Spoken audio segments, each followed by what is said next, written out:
ख़ातीन हज़रात, बिला किसी तवक्कुफ़ आज की तकरीब के मेहमान ख़ुसूसी से इल्तमास करूँगा इज़्ज़तमाब वज़ीर आज़म इस्लामी जमहूरिया पाकिस्तान जनाब इमरान खान। आपकी भरपूर तालियों में ख़ातीन हज़रात वज़ीर आज़म इस्लामी जमहूरिया पाकिस्तान तशरीफ़ ला रहे हैं।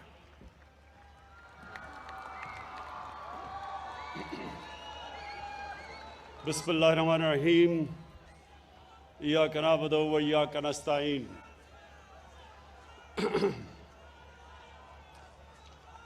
मैं शुक्रिया सदीक खान, शुक्रिया। अच्छा जी, बिस्मिल्लाहिर्रहमानिर्रहीम। इय्याका नअबुदु व इय्याका नस्तईन। डॉक्टर यास्मीन, थोड़ी खामोशी। डॉक्टर यास्मीन, आप तो डॉक्टर हैं और आपको पूरी तरह इल्म है कि एक घराने में, गरीब घराने में अगर एक बीमारी होती है और उस घर के ऊपर क्या गुजरती है। मुझे इस चीज़ का कभी इल्म नहीं था जब तक मेरी वालदा को कैंसर नहीं हुई।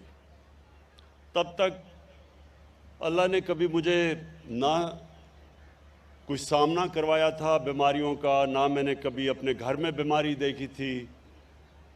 तो मुझे कभी अंदाज़ा नहीं था कि एक घर के ऊपर किस तरह की बेबसी आती है। जब आपके घर में कोई बीमार हो, आपकी बहन, बच्चे, माँ बाप, और आप उनका इलाज ना करवा सकें, क्योंकि उस वक्त पाकिस्तान में कोई कैंसर हॉस्पिटल नहीं था और मुझे पहले तो अपनी वालदा को मुल्क से बाहर ले जाना पड़ा।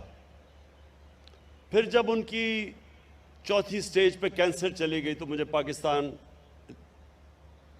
में मैं उनको लेके आया। और वो जो दिन थे कि जब उनकी वफ़ात हुई और उससे पहले जब वो यहाँ आई, वो जो 3 महीने थे उसमें जो हमारे घर के ऊपर बेबसी आई और जो जिस तरह का मेरे घर के ऊपर अल्लाह का ये अजाब था एक किस्म का कि हम कुछ कर भी नहीं सकते थे, कोई अस्पताल भी नहीं था, और फिर अपनी वालदा को तकलीफ़ में देखा। तो तब मैंने ये सोचा कि हमारे पास तो वसाइल भी थे, फिर भी इतनी मुश्किलों से हमें गुजरना पड़ा, तो एक गरीब घराने के ऊपर क्या गुजरती है। और फिर मुझे पता चला कि गरीब घरानों पे क्या गुजरती थी। लोग अपना सब कुछ बेच देते थे। मैं कैंसर की बात कर रहा हूँ, बहुत महंगा इलाज है कैंसर का। घर में सब कुछ बेच देते थे, मकरूज हो जाते थे। मरीज तो जाता था, साथ घर वाले भी तबाह हो जाते थे। तो इसलिए शौकत खानम कैंसर का मैं हॉस्पिटल बनाने का सोचा। और फिर जब शौकत खानम कैंसर हॉस्पिटल बना तो मैंने गरीब लोगों को अपना इलाज करवाते देखा।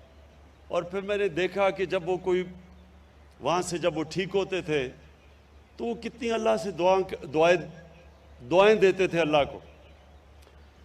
तो तब मैंने ये मैं बात कर रहा हूँ आज से 24-25 साल पहले की। तो तब मैंने सोचा कि अल्लाह ने अगर कभी मुझे मौका दिया तो ये एक माशरे के लिए, अगर आप माशरे में सबसे बड़ा काम करना चाहते हैं तो वो ये है कि आपके किसी भी घराने में ये आलम ना आए लोगों पे कि जी हमारे पास क्योंकि पैसे नहीं थे हम अपना इलाज नहीं करवा सकते। ये सबसे ज़्यादा मुश्किल वक्त किसी इंसान के ऊपर गुजरता है, बच्चों के ऊपर, अपने माँ बाप को देख के, माँ बाप को अपने बच्चों को देख के। और तब मैंने ये सोचा था कि इस मुल्क में एक ही तरीका है कि एक हेल्थ इंश्योरेंस हो, कि कोई भी माशरे में गरीब से गरीब आदमी भी उसको जब उसके घर में कोई मुश्किल आती है, बीमारी आती है, तो ये उसको खौफ ना हो कि हमारे पास पैसे नहीं इलाज करवाने के लिए। तो मैं आपको एक रियासत मदीना की लोग बात करते हैं, क्योंकि उनको ज़्यादातर लोगों को समझ नहीं है रियासत मदीना की, इसलिए हमने रहमतुल्लिल आलमीन अथॉरिटी बनाई है ताकि अपने बच्चों को भी पता चले, हमारे यूथ को पता चले, हमारे हर लोगों को पता चले कि असल में सीरत नबी क्या थी, वो कितना बड़ा दुनिया की तारीख का इनकलाब आया था जिसको हम रियासत मदीना कहते हैं। उसमें एक पॉइंट आपको सबको समझना है कि जब नबी सल्लल्लाहु अलैहि वसल्लम ने रियासत मदीना उसकी सरबराही संभाली तो मुसलमान गरीब तरीन थे, ज़्यादातर तो लोग हिजरत करके आए थे, कुछ भी नहीं था उनके पास। लेकिन इसके बावजूद कि गुर्बत की इंतहा थी, उन्होंने तब फैसला किया कि हम इसको एक फलाई रियासत बनाएंगे। उन्होंने ये फैसला किया कि रियासत जिम्मेदारी लेगी अपने कमज़ोर लोगों की, तो दुनिया की तारीख की पहली फलाई रियासत बनाई। अब पॉइंट ये है कि जो रैशनैलिटी है या अकल तो ये कहती है कि आपको तब फलाई रियासत बनानी चाहिए जब आपके पास पैसे हों। हाँ जी, स्कैंडिनेविया में बड़े पैसे हैं उनके पास, तो उनकी बेहतरीन फलाई रियासत है, लेकिन मदीना की रियासत में तो पैसे नहीं थे। तो अल्लाह हमें जब हम उसको स्टडी करते हैं तो अल्लाह हमें क्या बता रहा है कि पहले आप एक रियासत में इंसानियत लेके आते हैं, फिर उस रियासत के पास पैसा आता है। जो रियासतें इंतजार करती हैं, हम तो कब से इंतजार कर रहे हैं, 74 साल से इंतजार कर रहे थे कि पाकिस्तान में जब पैसा आएगा तो हम इसको फलाई रियासत बनाएंगे। हमारी ऑब्जेक्टिव रेजोल्यूशन वो वाज़े कहती है कि पाकिस्तान ने एक इस्लामी फलाई रियासत बनना था, नहीं बनी, क्योंकि जो हुक्मरान थे वो इंतजार कर रहे थे कि जी पहले पैसा आएगा, हम अमीर होंगे, फिर रियासत बनेगी, फलाई रियासत बनेगी। लेकिन मदीना में नबी सल्लल्लाहु अलैहि वसल्लम ने साबित किया कि पहले एक इंसानियत का निज़ाम आता है, फिर अल्लाह खुशहाली लेके आता है। पहले खुशहाली नहीं आती और फिर आप उसको फलाई रियासत बनाएं, क्योंकि ये मेरा ईमान है कि जब आप अल्लाह को खुश करते हैं, और अल्लाह खुश तब होता है जब आप उसकी मखलूक की खिदमत करते हैं। और सबसे ज़्यादा दुआएं लगती हैं आपको दुखी इंसानियत की। जब एक इंसान तकलीफ में होता है, क्योंकि अल्लाह तो सबसे ज़्यादा प्यार करता है अपने इंसानों से, तो उसकी दुआएं लगती हैं। जब मैंने शौकत खाना बनाया, हॉस्पिटल खुला, बाहर से हम चीफ एग्जीक्यूटिव लेके आए, उसने पहली बोर्ड मीटिंग में कहा कि जनाब आपने अगर 5% मरीजों से ज़्यादा मुफ्त इलाज किया, ये कैंसर हॉस्पिटल आपका 3 महीने में बंद हो जाएगा। ये 1995 की मैं बात कर रहा हूँ।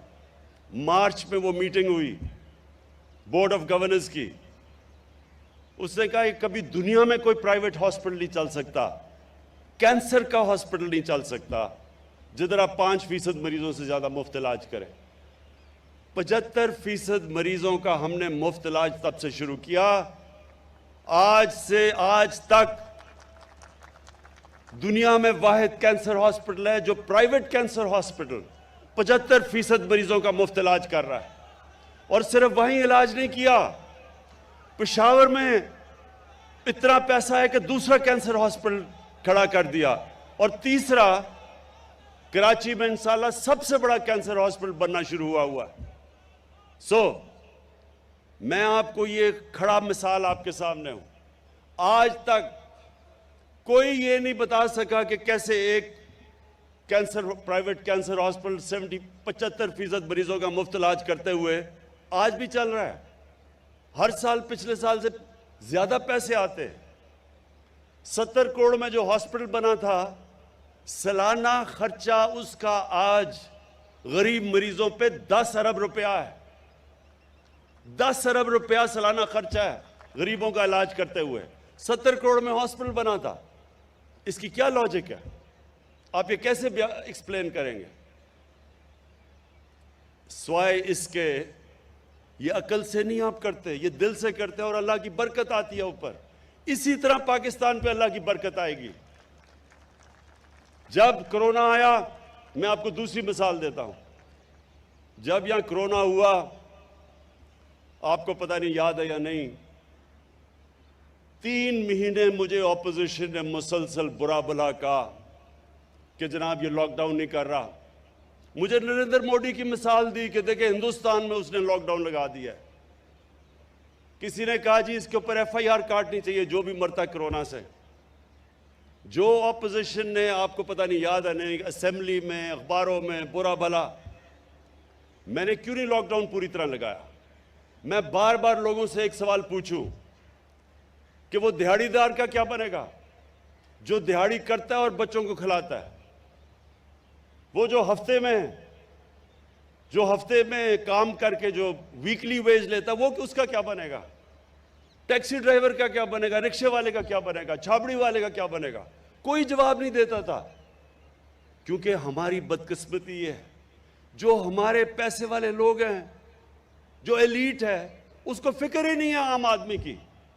तो मुझे कह रहे हैं कि लॉकडाउन लगा दो, जवाब नहीं दे रहे कि वो कैसे अपना पेट पालेगा। चाइना ने जब वुहान प्रोविंस के अंदर लॉकडाउन लगाया था तो एक एक घर पे उन्होंने खाना पहुंचाया था। तो मैं उनसे पूछता था कि क्या हम घरों में खाना पहुंचाएंगे इन लोगों के? क्या वो जो कच्ची आबादियां जिधर 8-8 लोग एक कमरे में हैं, उनका क्या बनेगा? कोई जवाब नहीं देता था। लेकिन लॉकडाउन लगा दो। आज पाकिस्तान की दुनिया में मिसाल दी जाती है। दुनिया आज मानती है कि एक मुल्क, अपनी हम बात नहीं कर रहे, ये इकोनॉमिस्ट मैगजीन आज 172 मुल्कों में कह रही है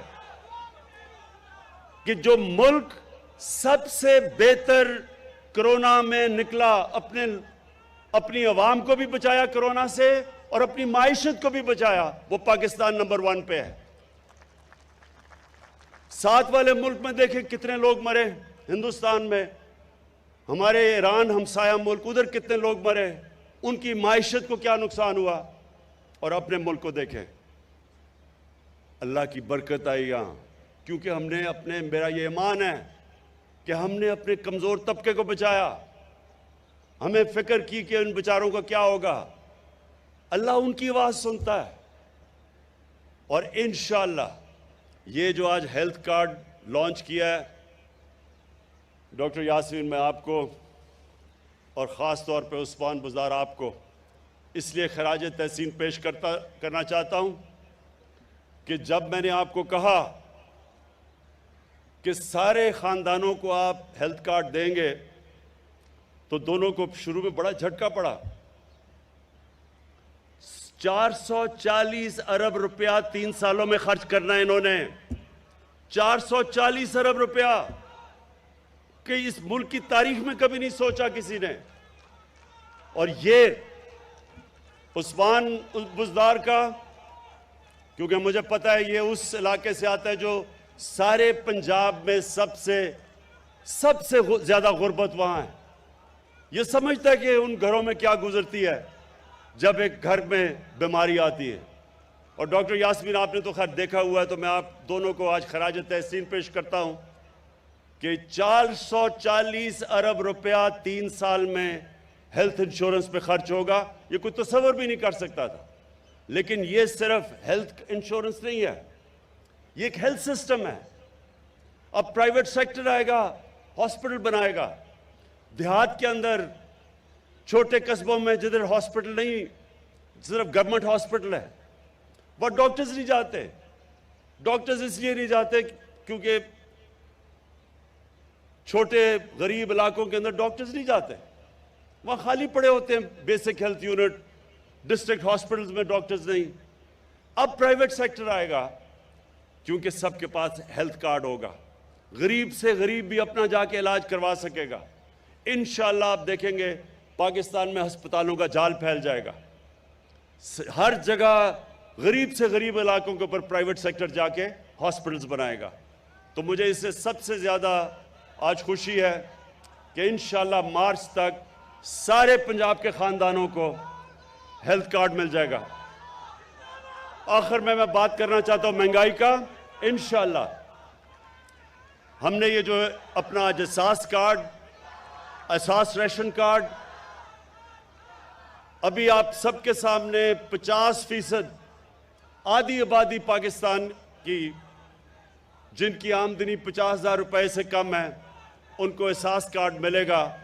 महंगाई के दौर में आटा, घी और दालें करियाना स्टोर्स में जाके उनको 30% इस पर रियायत मिलेगी जब तक ये महंगाई का इंशाल्लाह सीज़न ही निकल जाता। तो इंशाल्लाह ये जो हमारा मुश्किल वक्त है, सारी दुनिया में महंगाई आई हुई है, इसमें हम पूरी कोशिश कर रहे हैं कि अपने लोगों के लिए आसानियां पैदा करें। अपने अवाम के लिए ये भी मैं कहना चाहता हूं कि 62 लाख स्कॉलरशिप्स दे रहे हैं हम। 62 लाख स्कॉलरशिप, 47 अरब रुपए की। पूरी कोशिश हमारी ये है कि गरीब घरानों में डिजर्विंग स्टूडेंट्स को हम स्कॉलरशिप्स दें और ऊपर आने का मौका दें। मैं आखिर में फिर से पंजाब गवर्नमेंट उस्मान बुज़दार आपको खराज तहसीन पेश करता हूँ। ये एक लैंडमार्क है, ये डिफाइनिंग मोमेंट है पाकिस्तान में, हमारी फलाई रियासत की तरफ जो हमारा तवज्जो और रास्ता है। शुक्रिया।